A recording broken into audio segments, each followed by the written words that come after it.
You are watching a corner kick, and the player beside the ball suddenly raises one arm into the air. For a second, it looks like a question. Maybe the player is asking the referee for permission.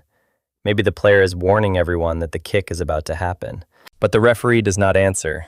The defenders do not move away, and the player simply lowers the arm and sends the ball into a crowd of bodies. So what did that raised arm actually mean? Usually, it was a message to the player's own team. A corner kick is one of soccer's set pieces, which means play has stopped and restarts from a fixed position. Most corners happen after a defender is the last player to touch the ball before it crosses the goal line without entering the goal. The attacking team then places the ball inside the small corner area and prepares to restart play. The laws control the restart itself. The ball must be stationary. The defenders must stay at least 10 yards from the corner arc until the ball is in play. The kick begins when the ball is kicked and clearly moves. The raised arm is not part of that law. There is no universal rule saying one arm means the near post, two arms mean the far post, or a left hand means a short corner. Teams create their own signals, and the same gesture can mean completely different things for different clubs. It can even change from one match to the next. That is the first thing to understand. The player is not speaking to the referee. The player is calling a play. Think of a quarterback giving a signal before the snap. Except the entire message has to survive a roaring stadium, defenders standing inches away, and teammates who are already wrestling for position inside the penalty area. Why not just shout the instruction? Sometimes players do, but a packed stadium can be loud, and a verbal command may be difficult for teammates to hear. A visible signal can reach every attacking player at once. It also gives them a clear moment to begin a movement they have practiced repeatedly in training.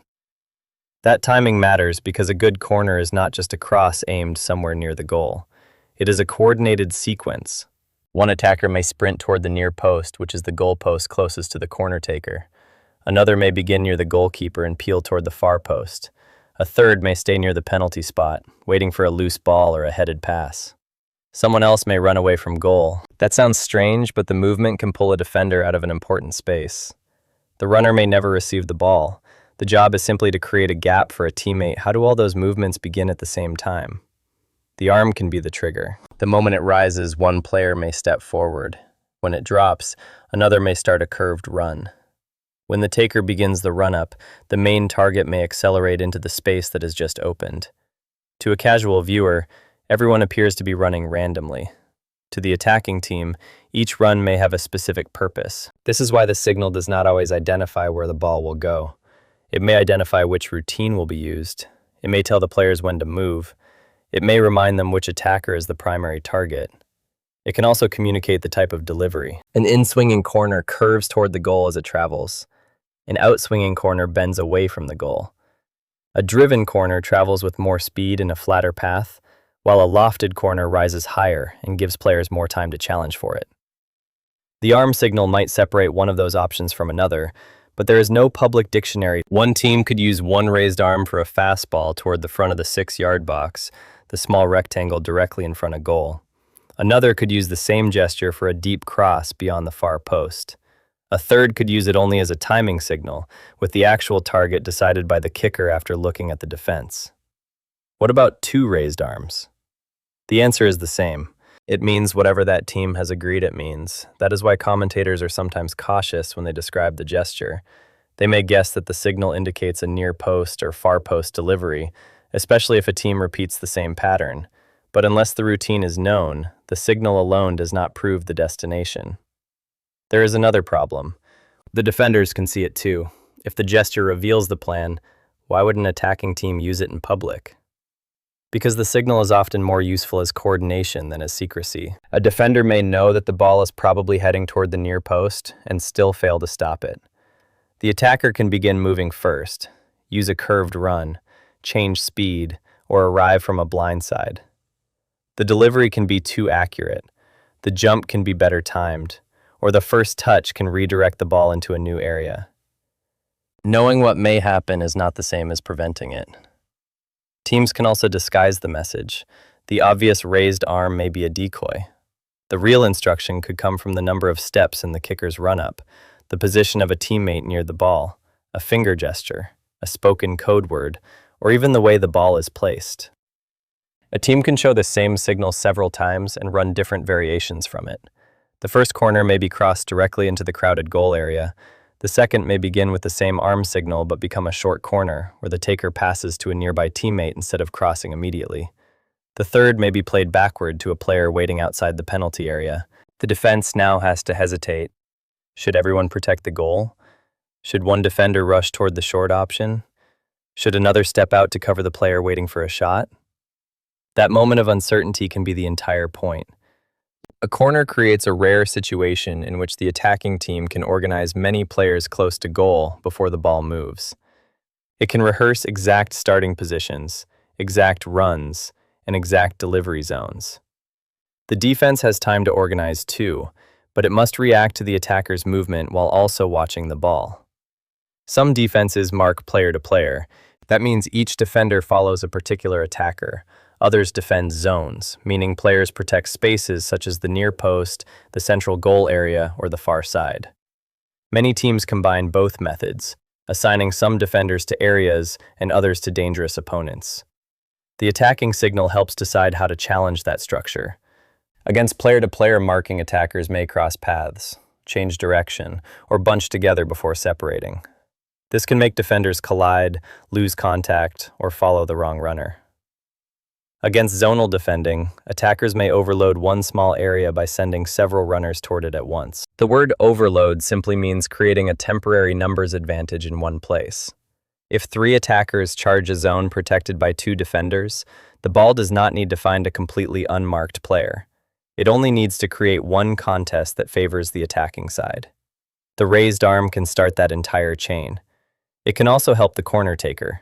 Before the kick, the player has to examine the goalkeeper, the defensive line, the wind, the crowd of players, and the available short option. Raising the arm can confirm that the teammates are ready while giving the taker one final second to read the picture. Then the plan can change. If a defender leaves the near post, the kicker may attack that space.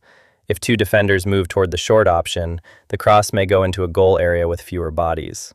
If the goalkeeper stands too close to the goal line, the taker may send the ball into a position where attackers can challenge in front of the keeper.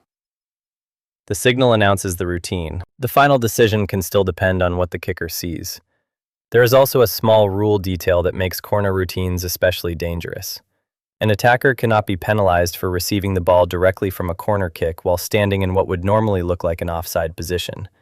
Offside is the rule that usually prevents attackers from waiting too close to the opposing goal when a teammate plays the ball. Directly from the corner, that restriction does not apply. Once another attacker touches or plays the ball, normal offside decisions can return. That exception gives attacking players freedom to crowd the goal line, stand behind defenders, or receive a short pass from the corner without being punished immediately for offside. It does not guarantee a chance, but it expands the positions a team can use when designing the restart. This is why corner routines are practiced in detail. A successful routine depends on the delivery of the runners, the timing, and the reaction to the defense. The corner taker may look like the central figure because that player touches the ball, but the players away from the ball often create the chance. One runner drags a marker. Another blocks the defender's path only by legally occupying space. A third attacks the ball. A fourth waits for the clearance. If a player holds, pushes, or illegally blocks an opponent, the referee can punish the offense. Soccer does not allow the kind of moving screen you might see in basketball. The best routines create traffic and separation without crossing that line. Watch the goalkeeper during the next corner. The keeper has to track the flight of the ball, judge whether to leave the goal line, avoid teammates and opponents, and decide whether to catch, punch, or stay in position. A well-designed routine tries to overload that decision-making process. One attacker may stand close enough to distract the goalkeeper without committing a foul. Another may sprint across the keeper's view. The ball may be delivered into the narrow space between the goalkeeper and the defensive line. The raised arm has already told the attackers how that picture is supposed to develop. It may look dramatic, but the signal itself is usually simple. It is a reminder. It says that the rehearsed movements are about to begin. It does not mean the same thing everywhere, and it does not guarantee that the kick will work. The cross can be poor, the runner can leave too early, the defender can win the header, or the goalkeeper can claim the ball cleanly. But the gesture turns a crowded restart into an organized attempt. The next time you watch a corner, do not look only at the player beside the ball. Watch the attackers before the kick. Look for one player moving toward the near post, another pulling away, and a third waiting outside the area. Notice whether the defenders follow individuals or protect spaces. Then watch the exact moment the raised arm drops. The corner will stop looking like a hopeful ball thrown into a crowd. You are watching a corner kick, and the player beside the ball suddenly raises one arm into the air. Now it no longer looks like a question. It looks like the beginning of a plan.